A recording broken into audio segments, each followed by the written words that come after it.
Assalamualaikum warahmatullahi wabarakatuh. A'udzubillahi minasyaitonirrajim. Bismillahirrahmanirrahim.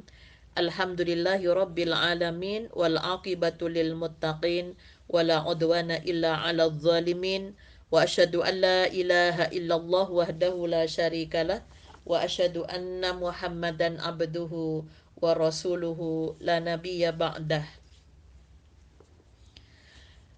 Ibu-ibu jamaah Zumiyah kajian Ramadan pimpinan daerah Aisyah Kota Malang yang insya Allah dirahmati oleh Allah.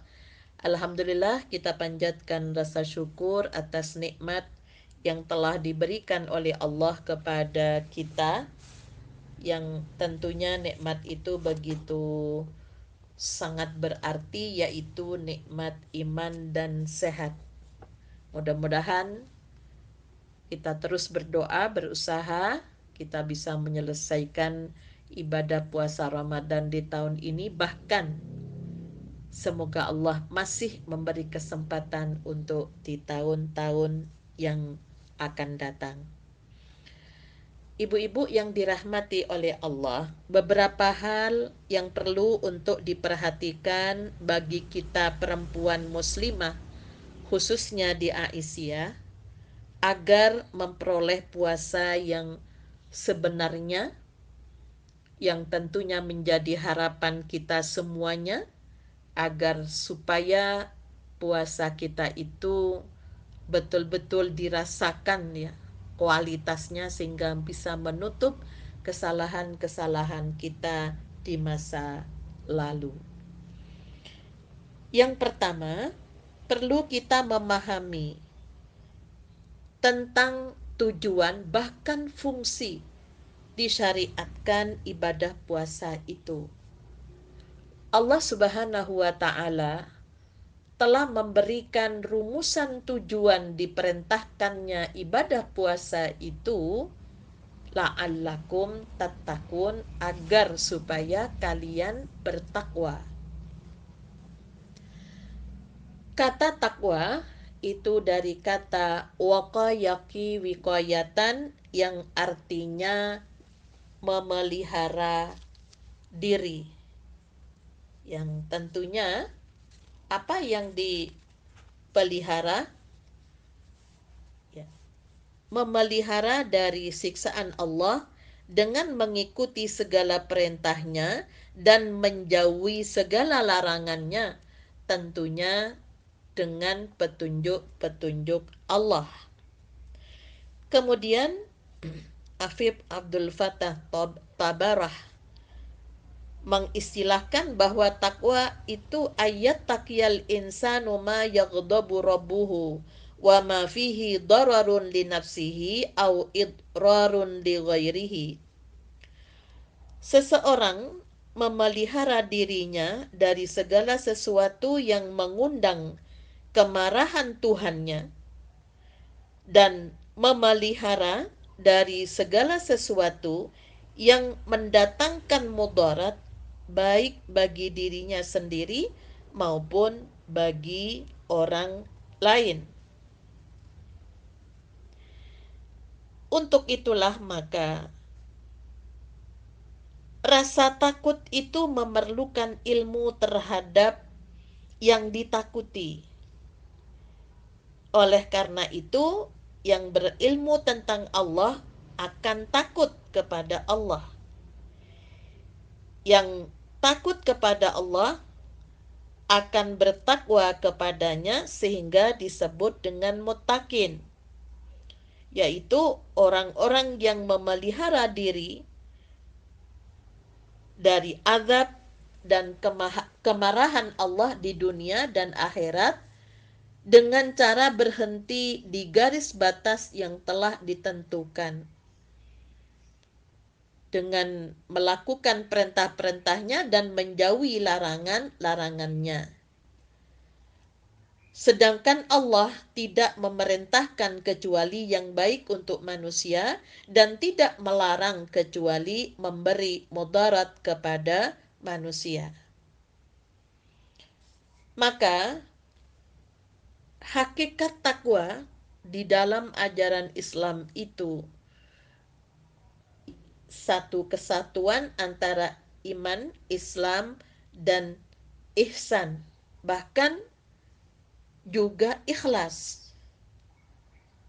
Jadi takwa itu integralisasi ketiga atau keempat dimensi sebagaimana pada Quran surat Al-Baqarah ayat 177, surat Al-Baqarah ayat 3 sampai ayat 2 sampai ayat 4, kemudian di surat Ali Imran ayat 133 sampai ayat 135. Nah, itulah beberapa hal yang berkaitan dengan masalah ketakwaan. Untuk itulah maka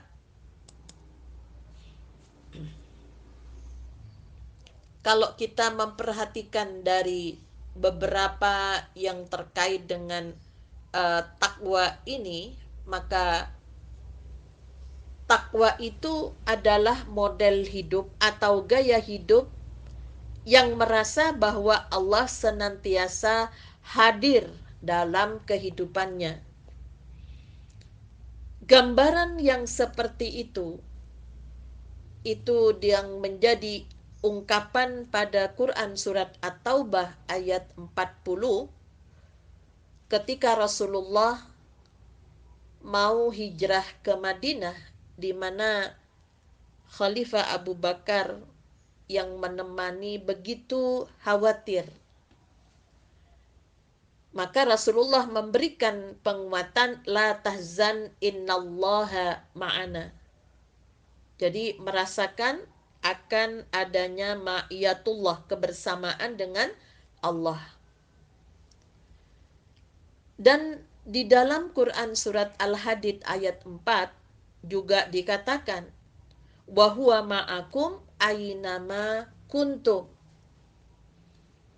Ya, jadi senantiasa merasakan keberadaan Allah di mana saja kita berada. Ibu-ibu yang dirahmati oleh Allah, maka di dalam ibadah yang bertujuan agar supaya manusia itu bertakwa, langkah awal kalau kita mendirikan sebuah bangunan adalah memasang pondasi yang kokoh lagi kuat. Tentunya dengan harapan agar bangunan yang berada di atasnya bisa lebih langgeng, tidak mudah goyah oleh terpaan angin, dan tak pula roboh karena kikisan air. Begitu pula dengan bangunan yang bersifat non-fisik, semua akan baik dan lestari ketika dibangun di atas pondasi yang kuat, baik berupa bangunan rumah tangga, komunitas, masyarakat, maupun dakwah dan perjuangan. Sebagaimana firman Allah pada Quran surat At-Taubah ayat 109, afaman ussisa bunyanahu ala taqwa minallahi wa ridwanin khairun amman assasa bunyanahu ala syafa jurufin harim fanhara bihi fi nari jahannama wallahu la yahdil qaumadz zalimin. Maka apakah orang-orang yang mendirikan bangunannya di atas dasar takwa kepada Allah dan keridhaannya itu yang baik? Ataukah orang-orang yang mendirikan bangunan di tepi jurang yang runtuh lalu bangunannya itu jatuh bersama-sama dengan dia ke dalam neraka jahanam? Dan Allah tidak memberikan petunjuk kepada orang-orang yang zalim. Walaupun ayat ini terkait dengan Masjid Dirar yang dibangun oleh orang-orang munafik di masa Rasulullah dengan tujuan untuk memecah belah kaum muslimin. Namun, lafaz ayat tersebut menunjukkan keumumannya. Sehingga ayat ini bisa menjadi dalil bahwa segala sesuatu yang didasari takwa kepada Allah dan mengharap ridhanya Allah itu akan membuat langgeng. Pemiliknya akan berbahagia dan diangkat sebagai balasan di sisi Allah Subhanahu wa Ta'ala. Ibu-ibu yang dirahmati oleh Allah, beberapa contoh kalau kita berdoa pada Quran surat Al-Furqan ayat 74, Rabbana hablana min azwajina wa dzurriyyatina qurrata a'yun waj'alna lil muttaqina imama. Kita mohon kepada Allah diberi pasangan yang melahirkan keturunan yang berakhlakul karimah. Kemudian juga mohon agar supaya dijadikan pemimpin bagi orang-orang yang bertakwa. Kalau kita memperhatikan doa ini, jadi bagaimana yang ada di dalam keluarga itu, ya tentunya dari hubungan, dari interaksi antara satu sama lain, itu dalam rangka mencapai tingkatan puncak dari keimanan seseorang, yaitu la'allakum tattaqun. Ya, untuk itulah maka dalam berkeluarga, ketika rumah tangga dibangun dengan pondasi takwa, niscaya menjadi bangunan yang elok dan kokoh, indah dan lestari, sehingga impian menjadi keluarga harmonis, yang sakinah, yang di bawahnya terdapat mawaddah warahmah, itu akan terwujud. Keharmonisan itu tak hanya di dunia saja, melainkan terus terjaga kelanggengannya hingga di akhirat kelak. Sebagaimana janji Allah pada Quran surat Ar-Ra'd ayat 23, Jannatu adni yadkhulunaha wa man salaha min abaihim wa azwajihim wa dzurriyyatihim wal malaikatu yadkhuluna alaihim min kulli bab. Jadi yang fondasinya takwa itu dalam keluarga, maka balasan Allah adalah jannatu adnin, surga Aden, yang mereka masuk ke dalamnya bersama-sama dengan orang-orang yang solih dari ayah-ayahnya, istri-istrinya, dan anak cucunya. Sedang malaikat-malaikat masuk ke tempat-tempat mereka dari semua pintu. Jadi tidak hanya berkumpul di dunia, tidak hanya harmonis di dunia, namun tentunya juga berkelanjutan sampai di akhirat. Itu yang diberitakan oleh Allah lewat Rasulnya kepada kita. Jadi Allah menyatukan semua anggota keluarga di dalam surga dengan berkumpul di satu tempat yang sangat istimewa, yang akan menjadi penyejuk mata dan kebahagiaannya.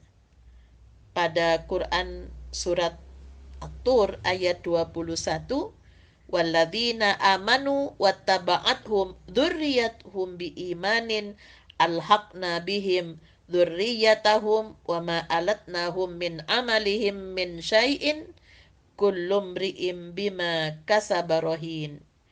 Dan orang-orang yang beriman dan yang anak cucu mereka mengikuti mereka dalam keimanan, kami hubungkan anak cucu mereka dengan mereka, dan kami tiada mengurangi sedikit pun dari balasan amal mereka. Pada Quran surat Yasin, yang sering banyak membaca surat Yasin ini, maka tentunya berharap bagaimana seluruh anggota keluarga itu mendapatkan ucapan selamat dari Allah, salamun qaulam mir rabbir rahim. Yang itulah kalau rumah tangga itu dibangun dengan fondasi takwa. Jadi Allah samakan kedudukan mereka dalam satu tempat agar menjadi penyejuk mata. Allah tidak memisahkan antara orang yang tinggi derajatnya dengan orang yang rendah derajatnya. Bahkan Allah tinggikan derajat anggota keluarga yang amalnya kurang, lalu samakan dengan yang banyak amalnya sebagai anugerah dan kenikmatan dari Allah.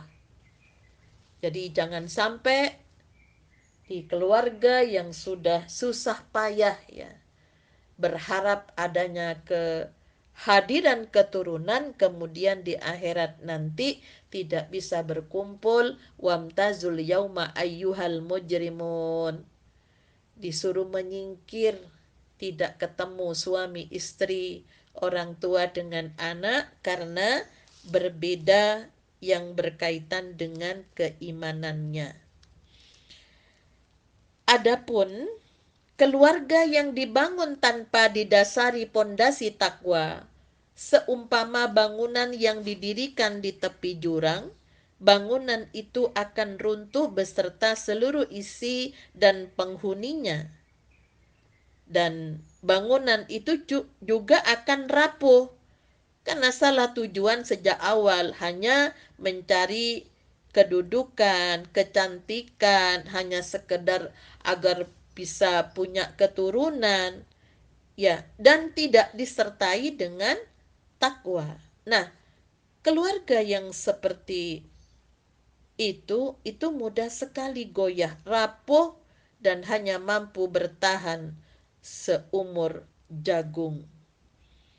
Nah, kalau kita melihat jika ada rumah tangga dibangun bukan karena takwa, namun bisa harmoni sampai mati, tidak bisa kita katakan lestari dan langgeng.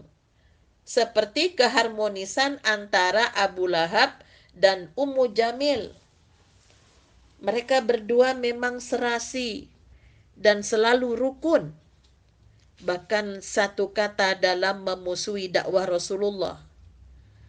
Maka keharmonisan itu hanya bertahan di dunia saja.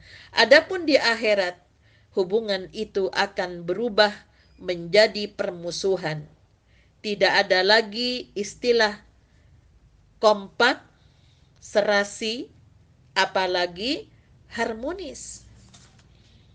Seperti yang difirmankan Allah pada Quran Az-Zuhruf ayat 67, al-akhillau yawma idzim ba'duhum li ba'din adun illal muttaqin. Teman-teman akrab pada hari itu sebagiannya menjadi musuh bagi sebagian yang lain kecuali orang-orang yang bertakwa.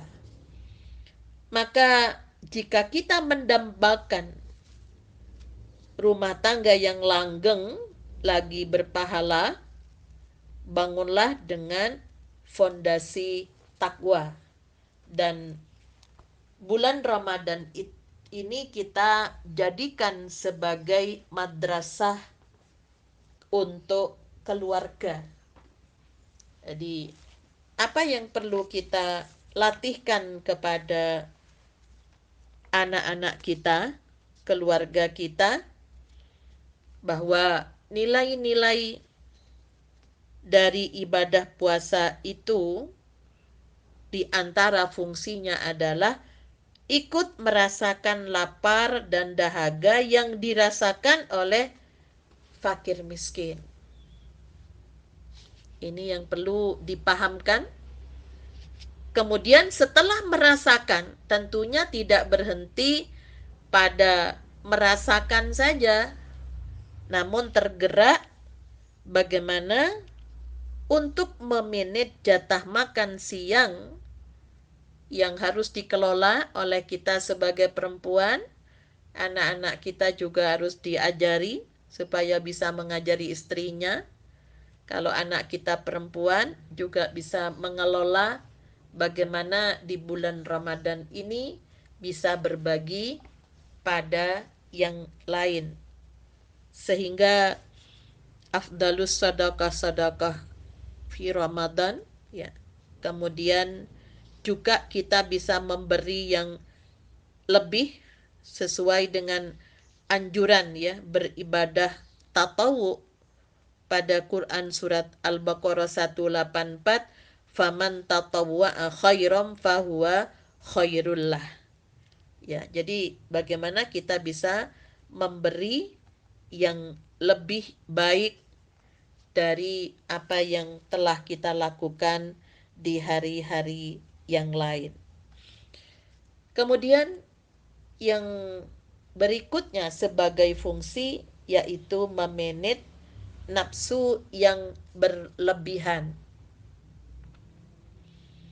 Ya, jadi yang kaitannya dengan keinginan diri, ya, di mana keinginan diri manusia itu sumbernya ada pada nafsu. Jadi bagaimana kita mengarahkan agar yang ada itu masuk pada kategori nafsul mutmainnah. Jadi melakukan sesuatu sesuai dengan apa yang diperintahkan oleh Allah, ya, tentunya itu dimasukkan pada kategori keinginan-keinginan yang dirahmati oleh Allah.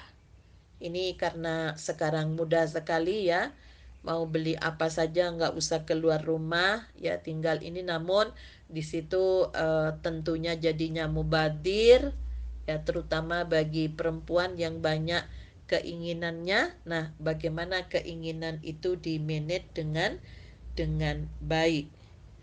Kemudian fungsi yang lain, ya, dari ibadah puasa Ramadan itu bagaimana menjadi penyempurna, ya, di dalam ibadah-ibadah sunnah yang dilaksanakan sebagai Syahrul Mubarak. Selama puasa Ramadan telah disediakan kesempatan untuk taqarrub, mendekatkan diri kepada Allah dengan berbagai ibadah. Dalam bulan Ramadan seharusnya menghindarkan kegiatan yang membuka pintu masuknya setan, perbuatan yang bersifat lagho yang sering kita temui di jalan-jalan, kemudian ketika mau takjil jelang buka dengan bermusik, ya, bermusik ria. Kemudian juga padahal mereka melakukan itu tidak puasa sehingga berada di jalanan, kemudian meninggalkan keharusan yang perlu dilakukan, yaitu sholat berjamaah, ya, kemudian di maghrib sampai isya dilanjutkan dengan tarawih. Nah, inilah fungsi-fungsi dari ibadah puasa Ramadan itu, bagaimana di dalam keluarga, ya, itu kita jadikan sebagai sebuah madrasah untuk menguatkan ketakwaannya. Ibu-ibu yang dirahmati oleh Allah, ya, kiranya cukup berkaitan dengan hal-hal yang perlu kita perhatikan agar supaya puasa kita tidak hanya sekedar tidak makan dan tidak minum, namun seperti orang lari di tempat yang tidak merasakan adanya perubahan-perubahan. Lebih dan kurangnya mohon maaf. Nasrun minallah wa fathun qarib wa basyiril mu'minin. Walhamdulillahirabbil alamin. Assalamualaikum warahmatullahi wabarakatuh.